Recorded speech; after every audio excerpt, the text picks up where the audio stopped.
Good day and welcome back to another DBZ Dokkan Battle video. In this video we're going to be taking a look at the AGL Super Vegito and just how good he is in DBZ Dokkan Battle.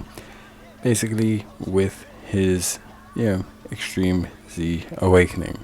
Well, should I say Super Extreme Z Awakening. So, Super Vegito is a 100% AGL Key plus 4 HP attack and defense lead. He raises allies' attack by 35% on his super. He has Key plus 2 attack and defense of 200% with damage reduction at a flat rate of 40% as his baseline. When he receives a normal attack, his damage reduction temporarily increases by 40%, giving him a total of 80%, and he counters with tremendous power, which is pretty good. He has attack and defense of 150% with 12 or more key. For every attack he receives, he boosts his attack and defense up by 25% to a max of 100%, and his chance of critting up by 15% up to a max of 60%. When HP is 50% or less, he will guard all attacks, foresee all enemy super attacks for 2 turns. When there's a superclass enemy, he'll have attack and defense of 50% and give all allies Key plus 2 defense of 20%. And when there's an extreme class enemy, he'll have 100% attack and defense up, or allies Key plus 3 and defense of 30%, self-excluded. In terms of his end potential build, it's very interesting, but he's got one of those strange builds where you don't really know what to truly maximize. I would say additional for me, because then you can get additional attack raises for the rest of your rotation, which means your net damage is going to be higher. But then again, I can't really say too much. Obviously, in terms of links, we have Golden Warrior, Super Saiyan, Prepare for Battle, Power Bestowed by God, Fuse Fighter, Shocking Speed, and Fierce Battle. Decent link set with Golden Warrior, Super Saiyan, Prepare for Battle, Fierce Battle, all being incredibly reliable, incredibly easy to achieve links.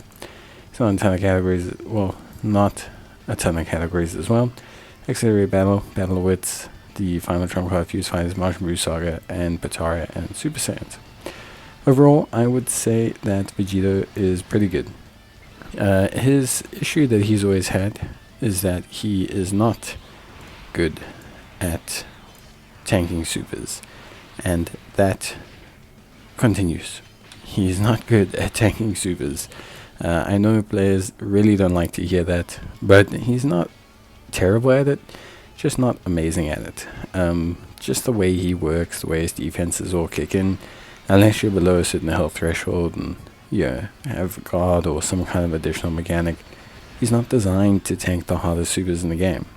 What he is designed is to be able to tank normals and to be able to do a ton of incredible work as a utility unit, with support capabilities, with the ability to damage other units, just with everything that he can do. I think is really amazing. So I for one find him to be incredibly good. I think he's amazing. I do like what he brings to the table. I like what he brings. I think he is fulfilling a role that the team needs. Obviously, outright first slot tanks are difficult to come by. Majin Buu Saga, you've got SS3 Goku, who's temporarily one for sure. Then you've got, obviously, how can I say, you also have the Gotenks, who's also one, but a little bit RNG dependent. I think, overall I'd have to say, realistically, at the very least, it's not bad that they have now a additional tank. I think the way they have a tank, the way Vegito can tank is pretty good, and he provides a really nice foil for the Goku and Vegeta.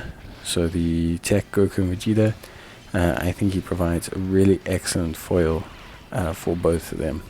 So, well, for that unit, I should say.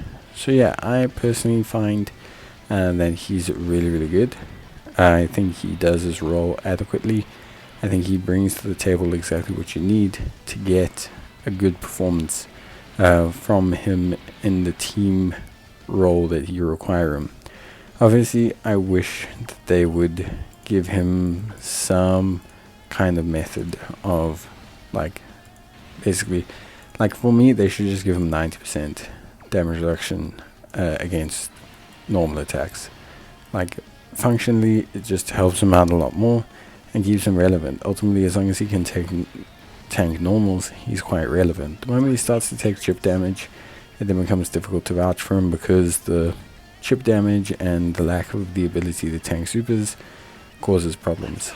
Damage wise, he can do good damage. It's difficult with counter units because you always read into the super attack stat and things like that, but you have to understand that, especially in the case of Vegito, he can hit ridiculously hard with those counters adding up over time.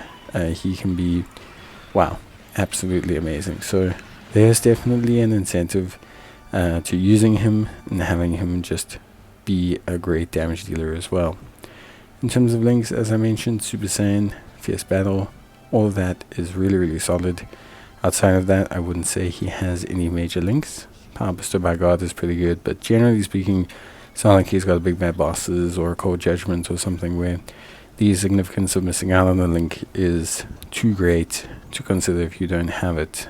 For him, just a good strong generic link set that gives him plenty of key, even though that was never really an issue. So yeah, overall I'd say he looks pretty good. The conditional requirement on his 4C or super attacks is always something that's quite difficult to deal with, but I think overall he looks really solid. You gotta understand, forcing super attacks is the strongest ability in the game, so they have to be very considered when they switch and give a unit that ability, or try to improve how that unit uses that ability. But yeah, basically, overall, I think a great unit, and I'm super duper excited to see how well he does in some of the hard content. I'm really excited to try it out. So yeah, that's it from me. See you guys in the next one. Till then, take care, stay safe, bye.